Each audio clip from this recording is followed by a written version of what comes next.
Darlings, it's Mummy, Sybil Bruncheon, out in Cherry Grove on Fire Island, and it's cleanup time in the spring. We're very lucky that the spring started a little bit late this year. This is truly a spring. Wisteria is up on the vine. You could see the wisterias everywhere. You could see that the little country rats and hedgehogs have been building their homes. This is Tour-ette Walk, which is where I live in Bayview, and this is a neighbor's house, and they're cleaning out their attic of space and different things and treasures. And so I wanted to show you that people are out here. As I said, this is one of those rare springs when as opposed to it being ice cold, and then it becomes February, and then it becomes March, and then April is suddenly summer out here, and we have no spring. It's fascinating to actually have had weeks and weeks of sweater weather, warm things, warm weather, and then spring weather. Where people are chilly. You see, some people are in t-shirts and some people are in sweatshirts. Anyway, so we're all doing our chores out here. We're trying to figure out what we're doing. And there's my neighbor Lois, who's my pal, my conspiratorial pal. We have yellow rhododendrons, and we've got azaleas coming up, and all sorts of different things coming up in our garden.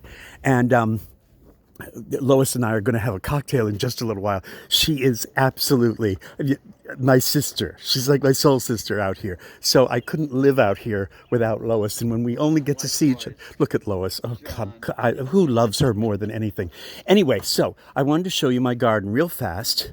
You could see that I've started to pick up everything. I've started to clean. I've got about 10 pots weeded or repotted, and that's nice. So 40 to go. But, you know, there's New Guinean patience, and there's my Boston. Look at that. I'm not my Boston fern. My Japanese painted fern is doing well. These are maiden's tears or bladder campion. And there's my wonderful heuchera, which I completely had to weed. And here, let me take a close-up look. Here, go inside. There you see. There. Can you see? I cleaned all the roots and everything. It's gotten very leggy, and I should trim it, but I'm not going to trim it in the spring. The lavender is definitely sick, and it's partly because of what was done on the deck. It's not pot bound. Thank you for that suggestion. Lavenders can live very happily in pots like that. What's going on is that it's gotten sick because it wasn't properly taken care of before the winter. I wasn't here. New plants in pots, new plants about to go into pots, fleabane everywhere. You know how Mummy says that she's going to give in to the weeds? Well, here's a perfect example. This is wild geranium, and those are fleabanes, and I'm just going to let them be for right now. I'm not going to spend a fortune on my plants this year. Like last year, I'm going to let a bunch of things be whatever nature planned. There's my 2 balloon flowers. I was frantic about them. They're coming up even though they were stacked. This is a dianthus. It looks dead, doesn't it? Well, it was stacked. So I'm going to give it a week or so. But if nothing comes back, I'll assume that it's gone and there will be no green shoots coming up. There's asters over there, and there's all sorts of different things. You can see that the liatris or gay feathers are coming up. I cleaned this one all out and repotted it. And this is going to be cleaned out, and I'm going to do that and put some soil underneath. There's another one with fleabane. Here's another one. This tub has completely died over the winter, and then the people who did the deck, moved it and broke it. It was on its last legs. So you can see how Mummy is a muscular gardener. I'm digging up the liatris, those are purple, and I'm going to put them in new pots, and I'm going to do this little group and do that in a pot, and then I'm going to take the Montauk daisies, which have spread from one pot to another, and I'm going to put them in a pot. So it's kind of neat. These are yarrows, and they're coming back, although they need to be cleaned. And this is a bachelor button, and this is getting ready to flower, and it is gorgeous. I'll show you those flowers very soon. Here's the blueberry bush that is outside our door. So there's cleanup, you know, all the usual cleanup. Mummy's doing her groove thing with the dandelion weeder between the grooves and cleaning, so that'll be nice, and that'll be all clean over there. So it's step by step, isn't it? Some of the hens and chicks survived, some didn't. This will be a project that I have to do. And of course, I usually put Calabracua or Million Bells, and then not echinacea, evolvulus in there mixed together. And evolvulus are the dwarf morning glories. They don't look at all like morning glories, but they do in fact open and close with the sun. I'm going to mention something. George and I lost very suddenly one of our very best friends, one of our very, very best friends, who represents Fire Island to us.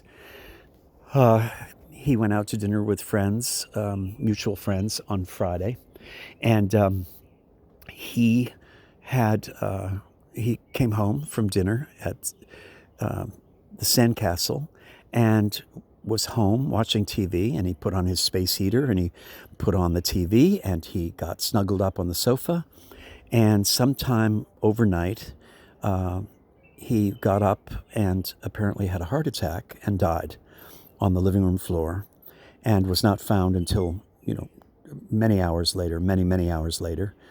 As a matter of fact, he was found yesterday afternoon, so he had been gone for well over 12 hours and probably more. He looked at peace, so he may have just gotten up and had enough time to simply fall down. And he was only 62 and was much younger at heart and in energy than 62. Very dapper gentleman, of a great friend to us in many, many ways. I want to mention to you this because there was no saying goodbye. He was not able to say goodbye to his husband. He did not get to say goodbye to any of his friends. It was literally the bolt of lightning. And this is what I have to say. As much as I tell you to be present, to be mindful, to be grateful, to be in the world and of the world, to remember all of the things that I say, we all, and I mostly include myself, mostly, we need a vaccination all the time of life appreciation, of remembering that time is irreplaceable, that we live by a silken thread, as the Greeks believe, the silken thread of the three fates. We hover always on the edge, and we seem to forget it, and on occasion we need a booster shot. And even though I say all of the things I say, I am so very aware that I need to remember to be present, to be mindful, to be grateful. I need to remember to be in the world and of the world.